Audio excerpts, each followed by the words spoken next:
Hi, dear students, learners, and all my seniors and juniors who are here on this channel, who is watching me on this channel. You all are welcome here warmly. I hope you would have enjoyed all the previous videos I have created so far and uploaded. All the things I have uploaded so far, we have tried consciously to do everything to our deepest insight or level. Everything is explicit, and I want to just add the information as much it is possible from the different sources like internet, from the textbook, and all the information we have gathered already. You know that if you talk about the epistemology, it is completely the ocean. It is not completely limited to a single bucket of water. So as much as you practice of something else, you have immense knowledge of that thing. So I think that we are going to now cover block number 2 of psychopathology of BPC 014. And before this, we have already covered all the units of block number 1 of BPC 014 of psychopathology. All the parts we have covered in multiple videos, and they are in part number 1, part number 2, and so on. So far, you would have enjoyed all these videos. You can leave your own opinion in the comment box, and we would just try to work on it as much as it is possible. By then, just take care of yourself and enjoy all the parts and videos of block number 2 with all the units. Hi, welcome on Easy Learning. Now in this part of the video, we are going to cover block 2, unit 2 of learning disabilities from BPC 014 of psychopathology. In this part of the video, we will cover only 3.1, 2.0 introduction, 2.1 objectives and 2.2 learning disabilities. तो इसमें जो है 3 part को हम cover करेंगे, एक तो introduction को, एक ऑब्जेक्टिव्स को और एक लर्निंग डिसेबिलिटीज़ को. इसमें जानेंगे कि लर्निंग डिसेबिलिटीज़ होती क्या है. एक्चुअली में जो सीखने में जो प्रॉब्लम होती है, जिसके कारण से कोई भी बच्चा या कोई भी पर्सन सही से किसी चीज़ को नहीं सीख पाता है, उसी को लर्निंग डिसेबिलिटीज़ कहा जाता है. अब इसके पीछे बहुत सारी समस्याएं हो सकती है. कुछ को पढ़ने की समस्या होती है, कुछ को लिखने की समस्या होती है, कुछ को बोलने की समस्या होती है, कुछ को मैथमेटिक्स सॉल्व करने की समस्या होती है. तो अलग अलग प्रकार की लर्निंग डिसेबिलिटीज़ होती है. तो इसी को देखते हैं, चलते हैं इंट्रोडक्शन की ओर. पहले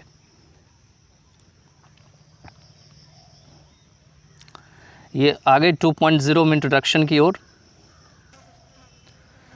और आपको एक एक वर्ड को देखना है, गौर से देखना है, सेंटेंस के स्ट्रक्चर को देखना है, ताकि एग्ज़ाम में आप बहुत अच्छे से लिख सको और साइकोलॉजी या जो सब्जेक्ट है उसके साथ आपकी इंग्लिश पे भी अच्छा कमांड बन सके. चलिए चलते हैं. इसमें देखिए लिखा हुआ है फर्स्ट लाइन में, academic achievement is highly valued in our society. क्या दे रखे हैं कि हमारे जो समाज है ना, उसमें जो पढ़ने लिखने की जो उपलब्धि है, इसको एकेडमिक अचीवमेंट कहा जाता है. एकेडमी में सब आ जाता है. इसमें खास करके आपके कॉलेज आ जाते हैं, स्कूल आ जाते हैं, या जहाँ जहाँ पर में आप कोर्सेज़ करते हैं, वो सारे एकेडमिक में इन्वॉल्वमेंट हो जाती है. तो कहते हैं अगर एकेडमिक अचीवमेंट होती है तो इसका हमारे समाज में काफ़ी ज़्यादा जो है वो वैल्यू किया जाता है. ठीक है, यहाँ पे हाईली का मतलब काफ़ी ज़्यादा होगा. It often causes parents to invest a great deal of time and emotional energy to ensure their children's academic success. यह अक्सर क्या कराती है, यहाँ पे कॉजेज़ है. यहाँ कॉजेज़ का मतलब कारण नहीं होगा, यहाँ कॉजेज़ का अर्थ होगा कि यह अक्सर पेरेंट्स को इन्वेस्ट करवाती है. यहाँ पे होगा कॉजेज़ का मतलब करवाती है. ठीक है, यहाँ पे कारण नहीं होगा. यह अक्सर जो पेरेंट्स को, मतलब जो बच्चे के माता पिता होते हैं, उनको इन्वेस्ट करवाती है. अब क्या करवाती है, तो आगे दे रखा है एक ग्रेट डील ऑफ टाइम, मतलब काफ़ी ज़्यादा समय, इमोशनल एनर्जी, ये करवाती है. और किस लिए करवाती है, तो to ensure their children's academic success, मतलब अपने बच्चों की जो एकेडमिक सक्सेस है उनको सुनिश्चित करने के लिए उनको अच्छा करने के लिए। एंश्योर का मतलब सुनिश्चित करना या अच्छा करना। इसके बाद जो नेक्स्ट है, it can also be very upsetting when a child with no obvious intellectual deficits does not achieve as expected. कहते हैं यहाँ पर में और भी बहुत ज़्यादा घबराने की बात हो सकती है। अपसेटिंग मतलब घबराने की। जब यहाँ पे दे रखे हैं a child with no obvious intellectual deficits, कहते हैं कि एक ऐसा बच्चा जिसके अंदर में कोई भी लर्निंग डिसेबिलिटीज़ नहीं है, ऐसा आपको देखने से मालूम ही नहीं पड़ेगा कि उनके अंदर में वाकई में कोई इंटेलेक्चुअल डेफिसिट्स है। इंटेलेक्चुअल डेफिसिट का मतलब सोचने समझने सीखने की जो उनके अंदर जो क्षमता है उनमें कमी है। और ऑब्वियस का मतलब होता है प्रत्यक्ष रूप से, ठीक है। और ऐसे जो बच्चे होते हैं उनके अंदर कोई कमी तो होती नहीं है, लेकिन फिर भी कहते हैं कि जितनी उनसे उम्मीद की जाती है उतना वो पूरा नहीं करते हैं। Does not achieve as expected. A learning disability is a neurological disorder. एक लर्निंग डिसेबिलिटी क्या है? तो न्यूरोलॉजिकल डिसऑर्डर। अब ये न्यूरोलॉजिकल डिसऑर्डर क्या होते हैं? तो बायोलॉजी में आपने न्यूरॉन्स पढ़े होंगे। हमारे ब्रेन में जो है बहुत सारे न्यूरॉन्स जो है वो एक दूसरे से केमिकल ट्रांसमीटर के जरिए अपना मैसेज सिग्नल जो है एक जगह से दूसरे जगह भेजता है। तो इसी में जब खराबी आ जाता है तो उसी को न्यूरोलॉजिकल डिसऑर्डर कहा जाता है। इसमें अलग अलग पार्ट जो ब्रेन के होते हैं वो सारे इंक्लूड होते हैं, जैसे सेरिब्रम होते हैं, मेडुला होते हैं, वो सारे आप जब पढ़ेंगे एक साथ तो आपको मिल जाएंगे। इसके बाद नेक्स्ट दे रखे हैं, in simple terms it results from A difference in the way A persons brain is wired. कहते हैं कि आसान शब्दों में कहा जाए तो यह इस रिज़ल्ट के ऊपर निर्भर करता है कि किसी भी पर्सन का जो ब्रेन है वो जो वायर किया हुआ है, वायर का मतलब ये वो वाला वायर नहीं जो हम घरों में करते हैं।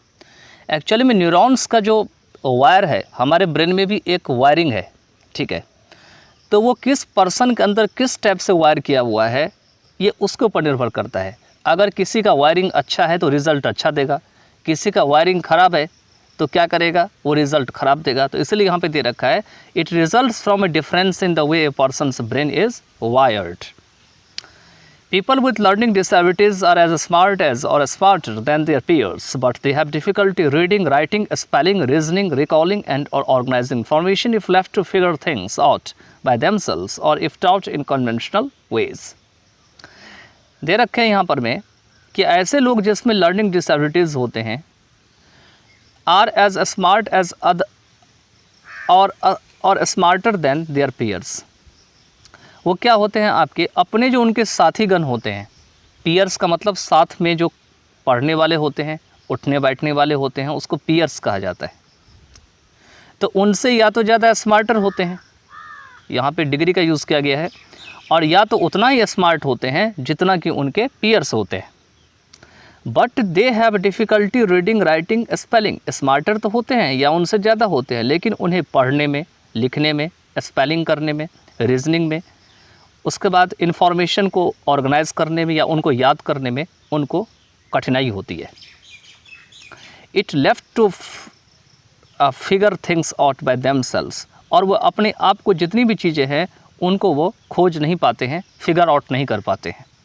और if taught in conventional ways, या अगर ऐसे बच्चों को घिसे पीटे तरीके से पढ़ाते हैं, कन्वेंशनल का मतलब घिसे पीटे हुए तरीके से, परंपरागत तरीके से अगर पढ़ाते हैं तो क्या होते हैं, इनके अंदर में जो सोचने समझने की क्षमता होती है वो अच्छे से नहीं हो पाती है।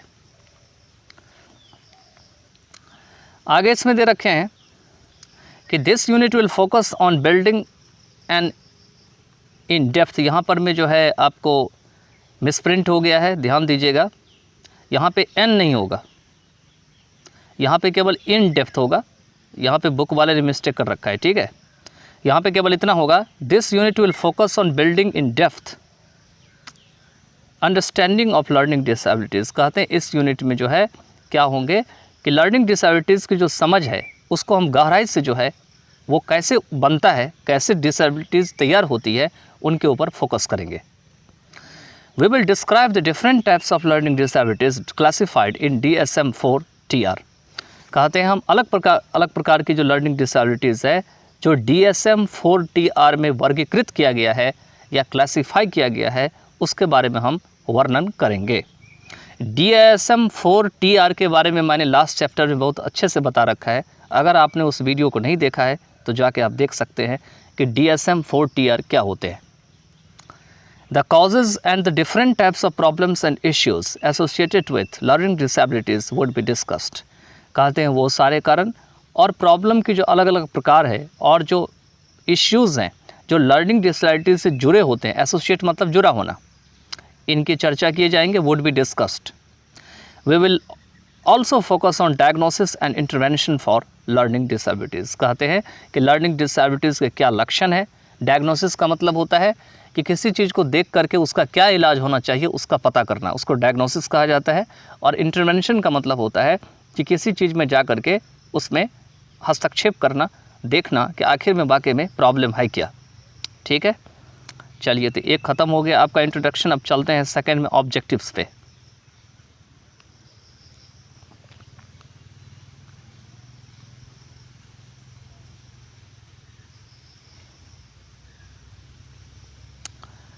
ऑब्जेक्टिव्स में दे रखे हैं 2.1 में।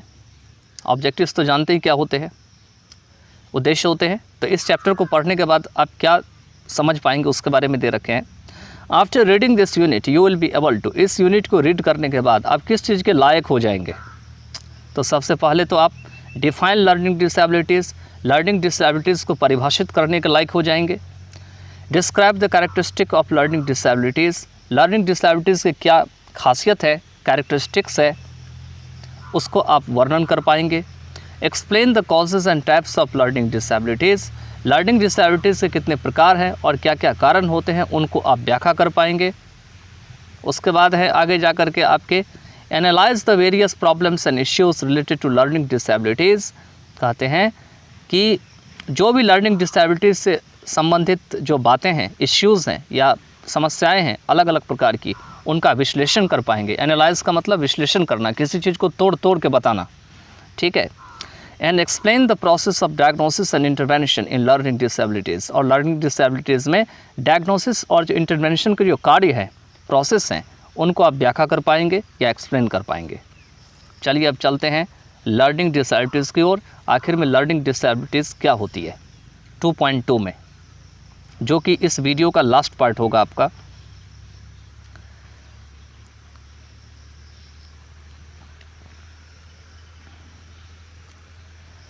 तो देखते हैं लर्निंग डिसेबिलिटीज़ क्या है। दे रखे he has the ability, if he just tried harder he could do it, he chooses not to do the work, if she would just pay attention she would get it, after I give the instruction he sits there and stares at his paper, he is not motivated. कहते हैं कि उसके पास क्षमता है, योग्यता है, he has the ability, if he just tried harder, लेकिन ये तभी है अगर उसने थोड़ा और ज़्यादा प्रयास किया होता तो वह ऐसा कर सकता था। He could do it. He chooses not to do the work, वह काम करना नहीं चाहता है, वो नहीं चाहता है कि उसको कोई काम मिले। क्या मीनिंग है यहाँ पे, he chooses not to do the work, मतलब वह नहीं चाहता है कि उसको कोई काम मिले। If she would just pay attention she would get it, अगर थोड़ा सा भी बिल्कुल वह ध्यान दे दे तो उसे यह काम मिलेगा और वह यह काम कर पाएगी।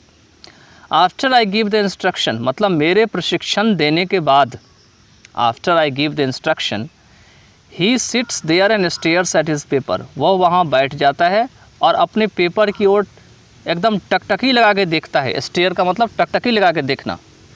ही इज़ नॉट मोटिवेटेड, उसे मोटिवेट नहीं किया जाता है। ठीक है, अब देखिए यहाँ पे दे रखे हैं,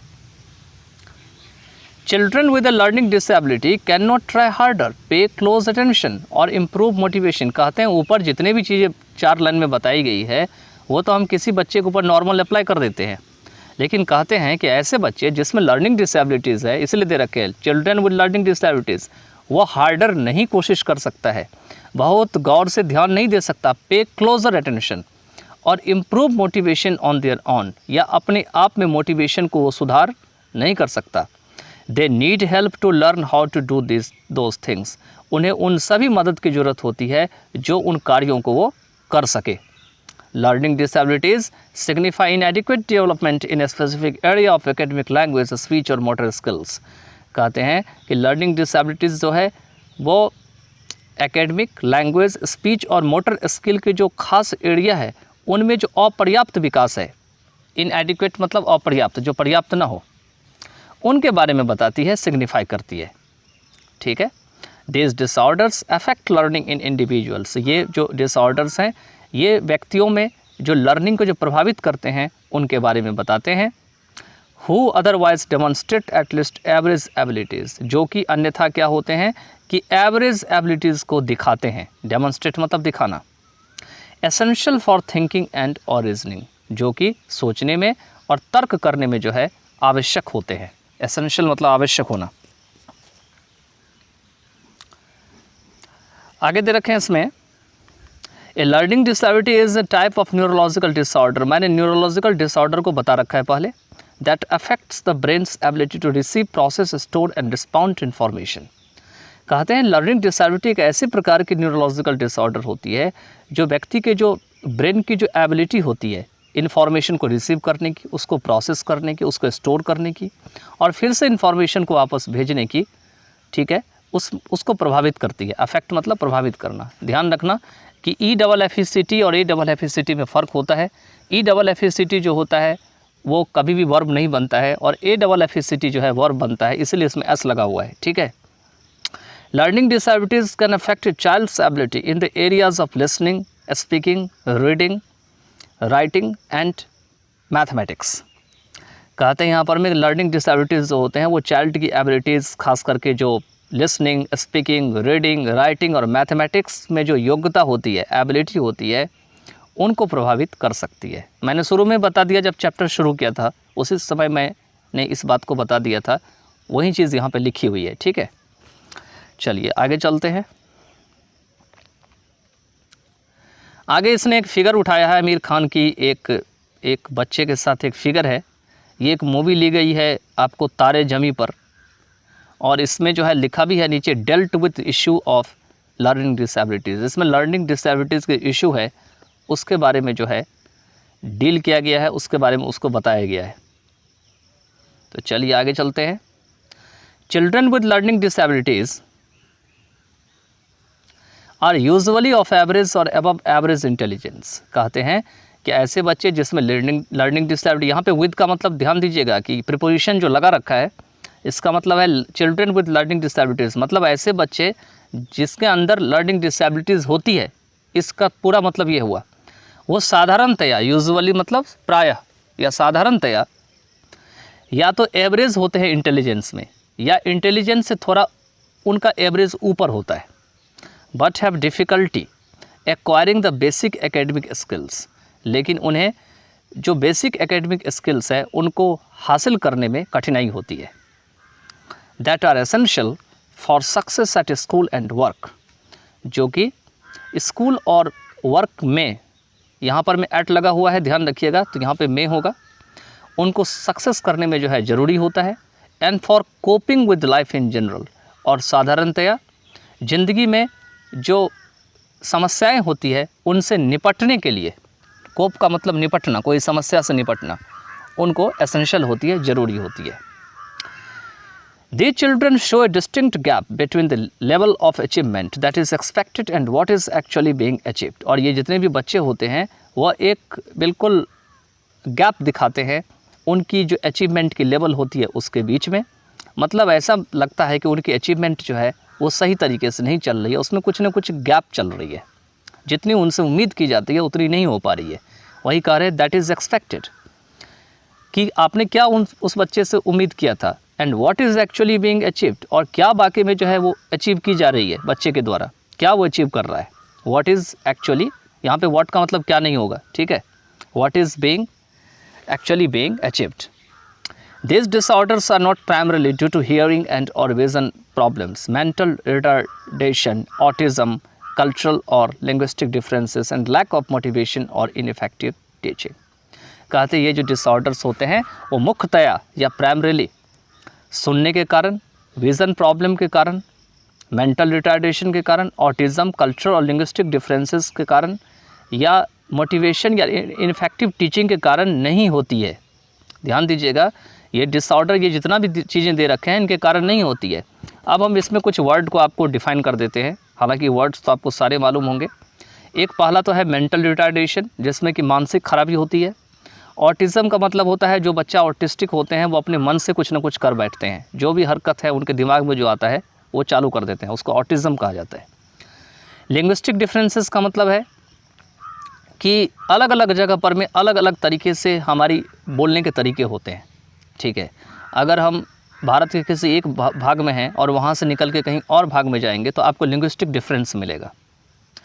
कल्चरल का मतलब होते हैं कि केरला के लोग जो करते हैं और जो उत्तर प्रदेश के लोग करते हैं, जो उनका रहन सहन या जो काम करने का तरीका होता है अलग अलग होते हैं, इसको कल्चरल कहा जाता है।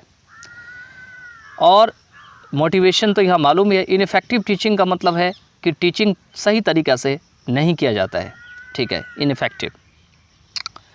अब लास्ट पैराग्राफ दे रखे हैं इसमें, learning disabilities can be life long condition. Learning disabilities क्या हो सकते हैं, मतलब आपके जीवन में ऐसा नहीं है कि कुछ ही देर के लिए होगा और फिर आपको बंद हो जाएगा। ये लाइफ लॉन्ग कंडीशन हो सकते हैं, काफ़ी लंबे समय के लिए हो सकते हैं। That in some cases affect many parts of person's life. और कुछ स्थितियों में क्या होते हैं, यहाँ पे केस का मतलब स्थिति होगा, और कुछ स्थितियों में क्या होते हैं, ये आदमी का जो बहुत सारा ज़िंदगी का हिस्सा होता है उसको प्रभावित कर सकता है। In some people many overlapping learning disabilities में बी एपरेंट। और कुछ लोगों में बहुत सारी ऐसी जो लर्निंग डिसेबिलिटीज़ जो है, ओवरलैपिंग का मतलब जो है जो लगातार बरकरार रहता है, जो चलता ही रहता है उनके अंदर में, वो एपरेंट का मतलब है स्पष्ट या प्रत्यक्ष रूप से हो सकते हैं। Other people may have a single isolated learning problem that has little impact on their areas of their lives।